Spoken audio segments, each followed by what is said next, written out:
spektrofotometri adalah alat yang digunakan untuk menganalisis senyawa organik yang mudah menguap dengan metode pemisahan, di mana gas kromatografi berfungsi untuk menganalisis jumlah senyawa secara kuantitatif dan mass spektrofotometri digunakan untuk menganalisis struktur molekul senyawa analit. Jenis sampel yang dapat diperiksa ada 3. Yang pertama yaitu sampel gas, yang kedua sampel cair di mana zat cair dapat diuapkan, dan yang ketiga ada sampel padat di mana zat anorganik dilebur dan diinjeksikan ke alat. Di dalam GCMS terdapat 2 fase, yaitu fase diam dan fase gerak.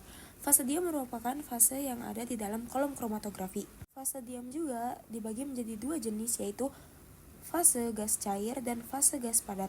Dan yang kedua ada fase gerak, yaitu berupa gas yang digunakan untuk memisahkan dan tidak bereaksi dengan sampel. Waktu retensi dalam GCMS merupakan proses dari saat kita meninjeksi sampel ke dalam sistem induktor hingga tidak ditemukan puncak-puncak senyawa. Waktu retensi dibagi menjadi 2, yaitu waktu retensi tinggi dan waktu retensi rendah. Waktu retensi tinggi merupakan semakin lama hasil keluar maka semakin lama juga waktu injeksinya. Sedangkan waktu retensi rendah merupakan semakin cepat hasil keluar maka semakin cepat juga waktu injeksinya. Faktor-faktor yang mempengaruhi waktu retensi ada 3, yaitu yang pertama sifat sampel, yang kedua adalah sifat polaritas, dan yang ketiga adalah kemampuan interaksi pada fase diam dan fase gerak. Bagian-bagian gas kromatografi yang pertama ada carrier gas. Gas tersebut merupakan fase gerak pada proses kromatografi.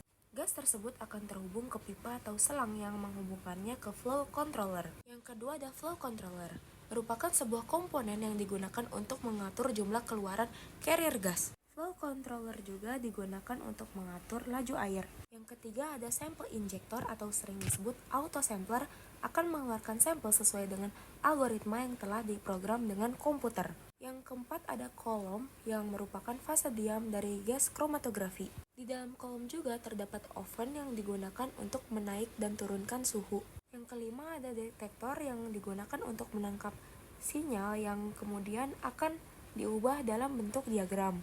Dan terakhir ada kromatograf, merupakan hasil akhir yang keluar di layar komputer yang menampilkan data hasil analisa sampel. Bagian-bagian yang harus dikalibrasi yaitu flow controller, sampel injector, oven, dan detektor. Dan cara melakukan perawatannya yaitu membaca logbook dari perawatan gas kromatografi, lalu cek regulator, mengganti jarum flow controller jika rusak, cek kemurnian gas, melakukan update software pada komputer, mengganti kolom, dan lain-lain.